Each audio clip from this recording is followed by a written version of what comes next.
कानी बहू। किशोरी लाल जी के बेटे राघव की शादी की बात जगह जगह चल रही थी, लेकिन किशोरी लाल जी को कोई लड़की पसंद ही नहीं आती थी। और उसकी एक ही वजह थी, किशोरी लाल जी का लालची होना। उनको लड़के वालों से मोटा दहेज चाहिए था और इसी चक्कर में एक दिन वो एक बहुत पैसे वाले के घर अपने बेटे का रिश्ता लेकर पहुंचे। उस आदमी का नाम था ओम प्रकाश। देखिए किशोरी लाल जी, मेरी एक ही बेटी है और मेरी सारी संपत्ति जायदाद सब कुछ मेरी बेटी नैना का ही है।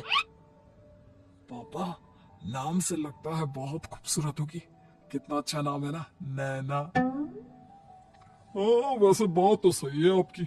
अब इतना पैसा है, जमीन जायदाद है, इकलौती बेटी, आप भी क्या करेंगे? सब कुछ उसे ही देंगे ना। बिल्कुल ठीक पहचाना आपने। बस बेटी की शादी और सारी जायदाद उसके नाम। पापा, बिना देखे हाँ कर दीजिए ना। इतना अच्छा रिश्ता फिर कहाँ मिलेगा? माला माल हो जाएंगे हम। मैं अपनी बेटी को बुलाता हूँ। अरे नहीं नहीं नहीं नहीं, आपकी बेटी का नाम नैना है, सुनकर ही लगता है बहुत सुंदर होगी। रहने दीजिए अंकल, मैं तो आपकी बेटी के नाम से इतना खुश हो गया हूँ कि उसे बिना देखे शादी करने को तैयार हूँ। अब तो मैं उसका चेहरा सीधे शादी के बाद ही देखूंगा। और इस तरह राघव नैना का चेहरा नहीं देखता और उससे शादी कर लेता है। शादी के बाद अपनी सुहाग रात पर जब राघव नैना का घूंघट उठाकर देखता है तो नैना की आंखें बंद थी। कितनी खूबसूरत हो तुम नैना।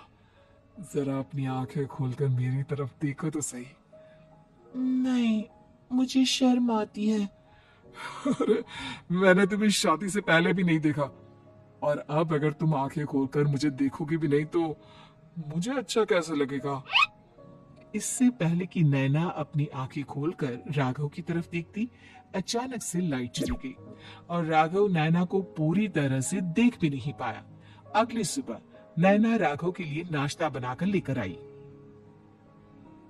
अरे ये क्या? आधा पराठा सेका हुआ है और आधा बिल्कुल कच्चा। ये तुमने क्या किया नैना? बहू, तुमने क्या आधा पराठा तवे से नीचे लटका कर रखा था, जो आधा सेका है और आधा कच्चा? मुझे जितना दिखेगा उतना ही तो सीखूंगी ना पापा जी। जहाँ जहाँ मुझे नजर आ रहा था वहां मैंने सीख लिया, जहाँ जहाँ नहीं दिखा वहां कच्चा रह गया होगा। इसका क्या मतलब है? ये कैसा मजाक कर रही है तुम? अरे बहू, तुमने इतना लंबा घूंघट क्यों लगाया हुआ है? देखो, हमारे घर में बहुओं को बेटी की तरह रखा जाता है, और फिर तुम तो इतना सारा माल लेकर आई हो। देखो, ये घूंघट डालकर रखने की कोई जरूरत नहीं है।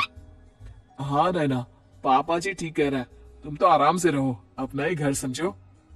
नैना अचानक से अपना घूंघट उठा लेती है। अरे ये क्या पापा, नैना की तो एक आंख फूटी हुई है। नाम से नैना, लेकिन ये तो कानी बहू निकली। मेरे साथ धोखा हुआ है, धोखा। बिना दिखाए अपनी कहानी लड़की मेरे संग ब्याह दी। मुझे कहानी भी नहीं चाहिए। मुझे अभी ओम प्रकाश जी से बात करनी पड़ेगी। आखिर उन्होंने मेरे साथ ऐसा किया क्यों? अरे, आप लोगों ने ही तो पापा से कहा था कि आप लोग शादी से पहले मुझे देखना नहीं चाहते। अब मेरे पापा पर क्यों इल्जाम लगा रहे हैं? अरे लेकिन उन्हें बताना तो चाहिए था ना कि तुम कहानी हो, एक आंख से तुम्हें दिखाई नहीं देता। किशोरी लाल और राघव नाराज होकर ओम प्रकाश को अपने घर बुलाते हैं। पापा जी, ये आपने क्या किया? शादी से पहले बताया क्यों नहीं कि नैना की आंखों में परेशानी है? अरे आप ही ने तो लड़की देखने से मना कर दिया था। और लेकिन आप बता तो सकते थे। आपको तो हमारी बेटी की प्रॉपर्टी चाहिए थी, वो भी पूरी की पूरी। अब क्या हुआ अगर उसे आधा दिखाई देता है? प्रॉपर्टी तो आपको पूरी मिल गई ना। अरे ये क्या बात हुई? मेरी शादी प्रॉपर्टी से नहीं, आपकी बेटी से हुई है। अब ये तो पहले सोचना चाहिए था। तब तो मेरी प्रॉपर्टी देखकर तुम्हारी जुबान लप लपा रही थी। लेकिन मैं कानी लड़की को अपनी बीवी बनाकर नहीं रख सकता। पापा, कुछ करिए ना आप। हाँ, करता हूँ। देखिए ओम प्रकाश जी, आप हमारे साथ ऐसा नहीं कर सकते।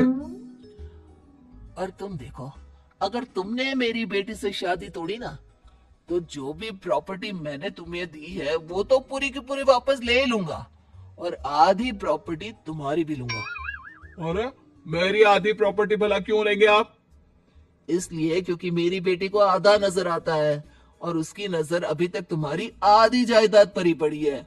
अब तुम उसे घर से निकालोगे तो कुछ तो लेकर जाएगी ना। और अगर हम आपकी बेटी को अपने घर की बहू बनाकर रखे तो? तो तुम्हारी पूरी प्रॉपर्टी तुम्हारी ही रहेगी, और जो मैंने तुम्हें दिया है ना, उसमें से बस मैं आधा लेकर जाऊंगा। अरे लेकिन अब आप अपनी दी हुई प्रॉपर्टी में से आधी वापस क्यों लेकर जाएंगे? अगर मैं आपकी बेटी को अपनी पत्नी बनाकर रखने को तैयार हूं तो? इसलिए ताकि भविष्य में अगर तुम मेरी बेटी को धोखा दो तो उसके पास कुछ तो रहे जो पति का हो। वैसे मेरे पास तो बहुत कुछ है, लेकिन अपने पति की कोई निशानी तो उसके पास होनी चाहिए ना। अब अगर तुमने मेरी बेटी को कहानी कहा तो तुम्हें प्रॉपर्टी भी कहानी ही मिलेगी, पूरी नहीं। जमाए राजा। किशोरी लाल और राघव समझ चुके थे कि वो बुरी तरह फंस चुके हैं और अब उनके पास वहां से निकलने का कोई चारा नहीं है। अब समझ में आया ना, लालच बुरी बला होती है। एक तो तुम्हें प्रॉपर्टी मिली, ऊपर से बीवी मिली, उसमें तुम्हें नखरे भी दिखाने हैं। आए बड़ी, चुपचाप बैठो तुम। कुछ दिनों के बाद नैना राघव की कार लेकर बाजार घूमने निकलती है और जब कार लेकर वापस आती है, ये क्या? एक तरफ से मेरी गाड़ी पूरी खराब हो चुकी है। लगता है तुमने मेरी गाड़ी को किसी दूसरी गाड़ी के साथ एक्सीडेंट किया है। अरे कितना बड़ा नुकसान कर दिया तुमने बहू। वो क्या है ना पापा जी, मुझे एक आंख से दिखाई नहीं दे रहा था, सामने से गाड़ी आ रही थी। मुझे तो सिर्फ आधा ही दिखाई दिया और वो गाड़ी मेरी कार से रगड़ते हुए निकल गई। अब मैं क्या करूं बताओ? आप इसे ठीक कराने के पैसे कौन देगा? तुम्हारे पापा? तुमने मुझसे इस तरह से बात की? अभी रुको। नैना राघव की शिकायत ओम प्रकाश को कर देती है। देखो राघव, अब जो मेरी आधी प्रॉपर्टी तुम्हारे पास थी ना, उसमें से आधी और मैं लेकर जाऊंगा, क्योंकि तुमने मेरी बेटी को डांटा। अरे नहीं नहीं पापा जी, गलती होगी, माफ कर दो। गलती की तो कोई गुंजाइश ही नहीं। अगली बार मेरी बेटी को डांटा तो बची हुई आधी में से आधी और ले जाऊंगा।